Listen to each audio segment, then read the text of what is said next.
羅康瑞冇諗到，被佢狠心拋棄嘅前妻，如今兒女用呢一種方式狠狠還擊。78歲嘅羅康瑞最近又上熱搜啦，不過呢一次唔係因為佢嘅百億身家，而係身邊嗰個戴帝王翡翠頸鏈嘅女人朱玲玲。夫妻兩人頻繁出席慈善晚宴、商界座談會，狀態好到唔似快80歲嘅人。照片當中，羅康瑞滿頭白髮，但係西裝筆挺，企喺67歲嘅朱玲玲旁邊，畫面係確實體面。但係呢一份體面底下，藏住羅康瑞最唔願意對外人講嘅事。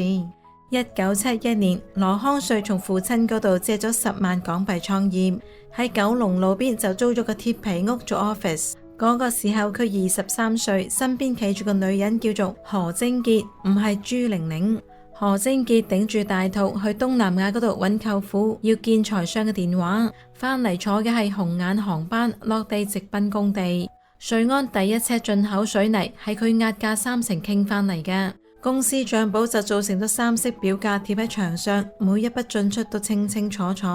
羅康瑞後嚟成為咗地產大亨，上海新天地嘅地基下面有佢頂住印土跑批文嘅腳印。但係故事到呢度就老土啦，男人發咗達，心裏面住嘅人就開始換。1977年港姐選美，朱玲玲驚艷全場，霍震霆當場動心，用一場世紀婚禮將人取走。但係冇人注意，評委席上仲有一個羅康瑞，將嗰道倩影刻進心裏，一收就係30年。2000年，朱玲玲同埋霍震霆婚姻亮紅燈，搬出咗霍家大宅。羅康瑞就捕捉到呢個信號，轉頭就向何貞潔攤牌。30年嘅婚姻，共同養育嘅一對兒女，陪佢打下嘅百億商業帝國，喺真愛面前全被擱置。何貞潔冇喊，亦都冇鬧，冇打官司要天價贍養費，佢淨係攞走咗一個文件袋，裏面係早就辦妥嘅兒女信託受益人確認書，以及係一份補充協議。若羅康瑞再婚導致股權變動，信託自動觸發保護條款。2008年，60歲嘅羅康瑞喺新加坡迎娶50歲嘅朱玲玲。婚禮第二日，佢向港交所申報，將名下46億港元嘅瑞安集團股份轉為同朱玲玲共同持有。呢46億，何貞潔流過幾多汗，捱過幾多嘢，冇人計。羅康瑞以為錢可以解決一切。兒子羅俊成創業缺錢，佢就主動提出注資，想用呢一招修復父子關係。羅俊成就拒絕咗，一個仙都冇攞，寧願孭住銀行嘅貸款，亦都唔掂父親嘅錢。後嚟佢喺澳洲創業做醫療科技，公司估值做到30億，同父親嘅地產行當冇半點嘅關係。2020年，羅俊成喺澳洲辦婚禮，冇法請帖俾父親，宴席菜單上面印咗一行小字：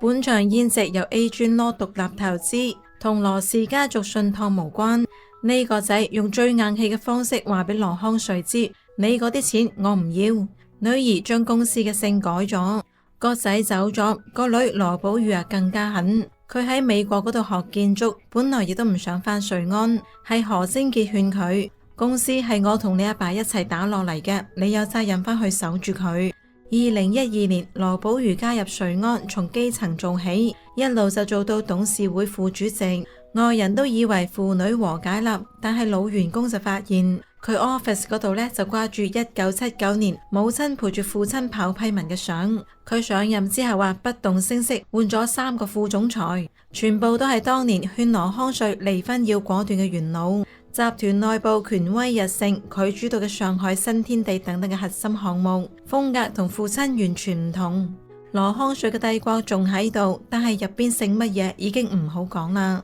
而朱玲玲呢，全程一副事不關己嘅樣，一啲都唔着急。人哋呢該影相影相，該辦展辦展，一啲呢都冇參加到羅家嘅家事紛爭，日子又過得係依舊體面自在。就喺冇幾耐之前，佢喺上海盤龍天地情慈故里正式舉辦咗個人攝影展，主題就定為大自然之美與神話之境。呢場展覽集中展出佢耗時20幾年拍攝嘅45幅精品作品，時間跨度從2003年到2022年，內容主要分為3大板塊：緬甸秘境風光、各類花卉植物特寫，以及非洲同亞洲各地嘅野生動物紀實。其中有好多幅拍攝於地震前嘅緬甸蒲金古城影像，屬於首次公開亮相。畫面裏面嘅佛塔、落日同埋市井嘅煙火，都被佢用鏡頭完整定格。展覽嘅現場佈置雅致，既有江南水鄉嘅靜謐氛圍，又能夠感受到佢走遍多國嘅視野格局。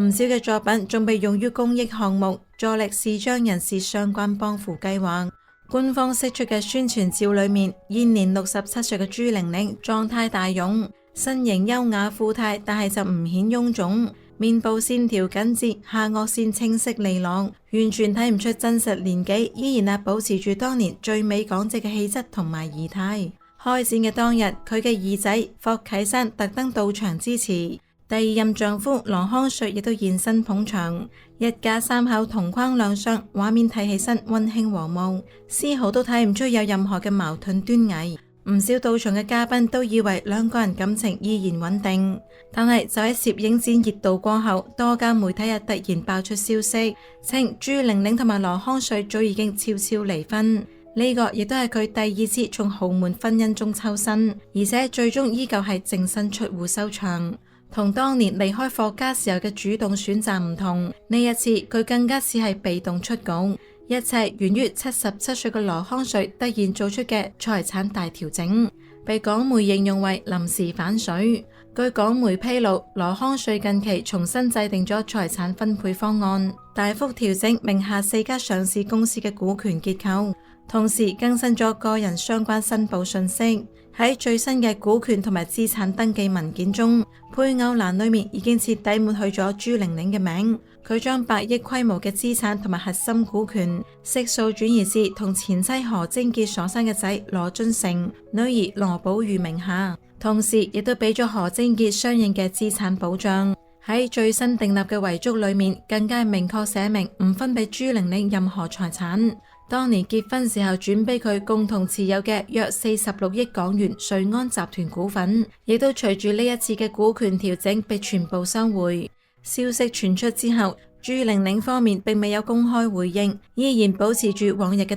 低調，一係就外出旅行拍攝自然風光，一係就出席慈善活動同霍家子女互動，生活節奏冇絲毫嘅打亂。而羅康瑞呢邊雖然對外維持住商界大佬嘅體面，但係身邊嘅人都清楚，呢場突如其來嘅財產切割唔單止終結咗佢同埋朱玲玲10幾年嘅婚姻，亦都坐實咗佢晚年對原配同埋子女嘅補償心態。朱玲玲兩入豪門，兩度淨身離場，睇似風光無限，最終呢卻冇能夠喺羅家嘅資產版圖嗰度留低一席之地，令人唏噓啊！最近有港媒呢就喺銅鑼灣老牌茶樓嗰度影到何貞潔飲早茶。佢着住簡約嘅休閒裝，神態鬆弛，身邊呢挨住孫女。小朋友話奶聲奶氣咁樣用普通話背成發表，一筆一畫跟住長輩嚟讀，畫面呢格外溫馨。台上面就擺住蝦餃、燒賣、鳳爪等等嘅港式點心。佢一邊淡淡定咁樣飲茶，一邊溫柔咁樣睇住孫女，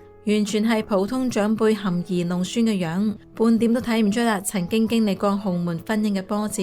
咁有記者呢就上前搭訕，順便問起當年被羅康瑞拋棄，心裏面有冇恨過？何貞潔就攞起一隻蝦餃，點咗啲醋，語氣平淡又坦然：恨乜嘢啊？我忙住帶孫學奧數，邊得閒翻轉頭睇啊？一句話輕描淡寫帶過咗幾十年恩怨，冇抱怨，冇不甘，盡顯係經歷世事嘅通透。如今嘅何貞潔早已經完成咗最體面嘅復仇，日子係過得安穩又舒心。呢場復仇唔係哭鬧爭執，亦唔係財產爭奪，而係靠一雙爭氣嘅兒女，將當年受嘅委屈、遭到嘅薄情一一還咗返去。仔仔羅俊成堅決唔接受父親嘅資助，